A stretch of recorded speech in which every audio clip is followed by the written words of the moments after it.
പലർക്കും ഇന്നും പിടികിട്ടിയിട്ടില്ല തിരുവനന്തപുരത്ത് എന്തുകൊണ്ടാണ് കോർപ്പറേഷൻ പിടിച്ചടക്കിക്കൊണ്ട് BJP വന്നതെന്ന്.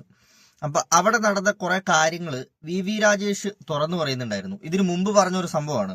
അപ്പൊ ഇത്തരത്തിലുള്ള സാഹചര്യങ്ങൾ CPM സർക്കാരിന്റെ ഭാഗത്ത് നിന്ന് നടന്നപ്പോഴാണ് എന്ത് പറ്റിയത്, അവിടെ BJP പിടിച്ചെടുത്തത്.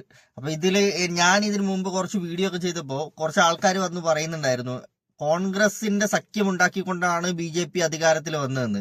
സംഭവം മുഖം രക്ഷിക്കാൻ എന്തെങ്കിലുമൊക്കെ വിളിച്ച് പറഞ്ഞല്ലേ പറ്റൂ, അല്ലെങ്കിൽ പിടിച്ചെടുക്കാൻ പറ്റില്ലല്ലോ. സംഭവം ഇതുപോലത്തെ ഓരോ കൊള്ളരുതായ്മ കൊണ്ടാണ് അവർക്ക് BJPക്ക് വളമായത് എന്ന് സത്യത്തിൽ വീട്ടുകാരടച്ച എന്റെ വാർഡിലുള്ള പൂജപ്പുര വാർഡിലുള്ള ഒരു VSS എഞ്ചിനീയർ വന്നിട്ട് പറഞ്ഞു, ഞാൻ കഴിഞ്ഞ വർഷം വീട്ടുകാരടച്ചിട്ടുണ്ട്, അതിന്റെ റെസിപ്റ്റ് എൻ്റെ കയ്യിലുണ്ട്. ഞാൻ ഈ വർഷം വന്നപ്പോൾ പറഞ്ഞു കഴിഞ്ഞ വർഷം അടച്ച കാര്യം ഇവിടെ കാണാനില്ല, ഫൈൻ ഉൾപ്പെടെ കഴിഞ്ഞ വർഷത്തിൽ ഈ വർഷത്തും അടയ്ക്കണമെന്ന് പറഞ്ഞു. ഞാൻ ആ റെസിപ്റ്റ് വാങ്ങിച്ച് പരിശോധിച്ചു ഉദ്യോഗസ്ഥരോട് ചോദിച്ചപ്പോൾ എന്തോ കൺഫ്യൂഷൻ വന്നാണെന്നും. 2 മാസം കഴിഞ്ഞപ്പോൾ മറ്റൊരു വാർഡിൽ ഇതുപോലെ സംഭവം വന്നു.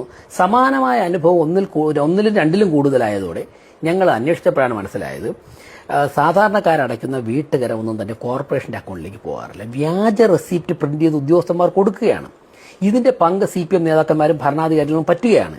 ഞങ്ങൾ ഈ വിഷയത്തെക്കുറിച്ച് ഒരു ആഴത്തിൽ പഠനം നടത്തിയപ്പോൾ പതിറ്റാണ്ടുകളായി സാധാരണക്കാരായ ജനങ്ങൾ അടയ്ക്കുന്ന വീട്ടുകരത്തിന്റെ ഒരു 10-20% മാത്രം കോർപ്പറേഷനിൽ അടച്ചിട്ട് ബാക്കിയൊക്കെ ഉദ്യോഗസ്ഥന്മാരും CPM നേതാക്കന്മാരും വീതം വെച്ചെടുക്കുകയാണെന്ന് മനസ്സിലായത്.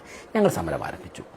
20 ദിവസം ഞങ്ങളുടെ 20 വനിതാ കൗൺസിലർമാരും 15 പുരുഷ കൗൺസിലർമാരും കൂടി കോർപ്പറേഷൻ ഹാളിനകത്ത് ആ ലോഞ്ചിൽ ഞങ്ങൾ സത്യാഗ്രഹം 20 ദിവസം സത്യാഗ്രഹം നടത്തിയിട്ടും ഭരണസമിതി ഇത് അന്വേഷിക്കാൻ തയ്യാറായില്ല. ഞങ്ങൾ 21ാമത്തെ ദിവസം മുതൽ 9 ദിവസം ഉപവാസത്തിലേക്കാണ്. ഉപവാസം ശക്തമായപ്പോഴേക്കും ഗവൺമെന്റ് അന്വേഷിക്കേണ്ടി വന്നു. ഒടുവിൽ അന്വേഷിച്ചപ്പോഴേക്കും ഒരു ഉദ്യോഗസ്ഥ, നിരവധി പേർ ഇതിൽ പങ്കെടുത്തിട്ടുണ്ട്, നിയമ സോണൽ ഓഫീസ് സൂപ്രണ്ട് ശാന്തി എന്ന ഉദ്യോഗസ്ഥ 38 ലക്ഷം രൂപ ഇതിൽ നിന്ന് വെട്ടിച്ചതായിട്ട് അവർ KMCSU CPMന്റെ യൂണിയനിന്റെ സംസ്ഥാന നേതാവാണ്, വെട്ടിച്ചതായിട്ട് കണ്ടെത്തി അവരെ അറസ്റ്റ് ചെയ്ത് റിമാൻഡ് ചെയ്ത് സസ്പെൻഡ്